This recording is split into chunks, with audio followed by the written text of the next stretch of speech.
But first, InfoWars host and conspiracy theorist Alex Jones has been ordered to pay nearly $1 billion to the families of Sandy Hook shooting victims. A Connecticut jury handed down the decision Wednesday. They put the price of his lies at $965 million. Jones spent years profiting off of false claims that the school shooting was a hoax. The massacre left 26 people dead. 20 of them were children, just 6 or 7 years old.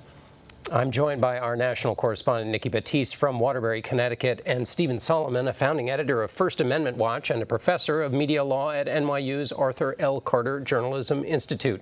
First, Nikki, to you, walk us through what happened in court today. This is an incredibly emotional day. As the verdict was read this afternoon, I was sitting next to several parents who lost their young children. As their verdicts, their amounts were read one by one. They were emotional, reaching over to one another, but still really strong. I spoke with several of them afterwards. We heard from several at the press conference, and they say this verdict is the accountability that they were fighting for. And I just want to talk about a little bit, just briefly, about some of the testimony. It's what's really important to point out that Alex Jones started these theories, these lies, within 48 hours of the Sandy Hook shooting. Just 3 examples of testimony from family members. One father who lost his daughter.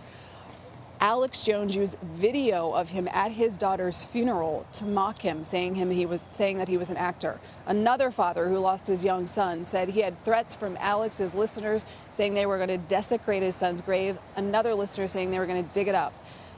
The family of a teacher who lost her life at Sandy Hook talked about holding a fundraiser for her, and listeners of Alex Jones, supporters of Alex Jones, showing up and yelling to people who come to run in this fundraising race that it was all a hoax. So this was a really emotional trial. Alex Jones testified himself, saying he was done saying sorry.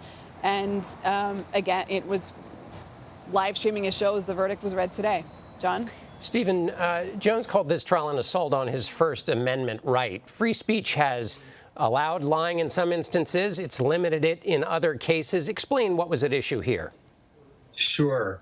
So the First Amendment clearly protects disinformation generally. And what I mean by that is people can say all kinds of false things about election fraud, about COVID-19 pandemic, and even about Sandy Hook. The answer that the First Amendment gives is that we don't censor speech like that, but we push back with truthful speech. This was different, though. What Alex Jones did was weaponize.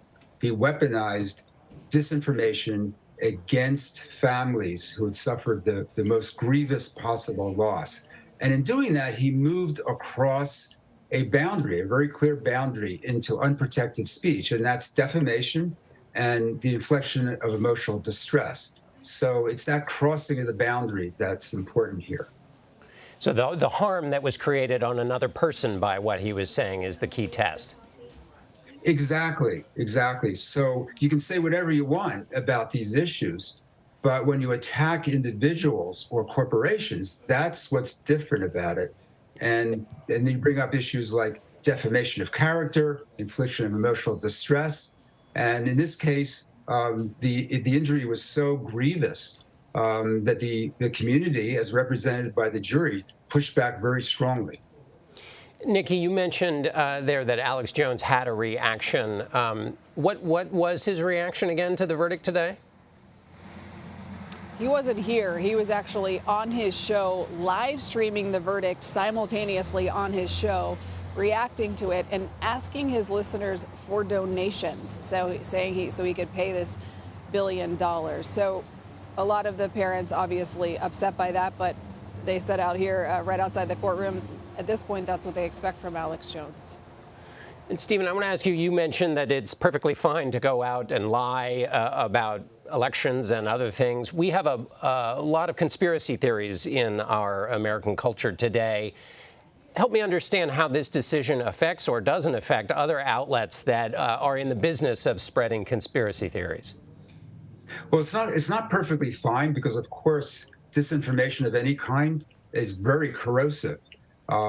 Where this may have an effect is where disinformation theorists, conspiracy theorists, attack individuals or corporations. And you also see in the election fraud area We have Smartmatic and Dominion voting systems who have sued certain parties that have used disinformation against them. So the effect will be, if there's a deterrent effect, it will be on those parties who weaponize disinformation and use it against specific people, specific corporations, as happened here. All right, Nikki Battiste and Stephen Solomon, thank you both for joining me. Thank you.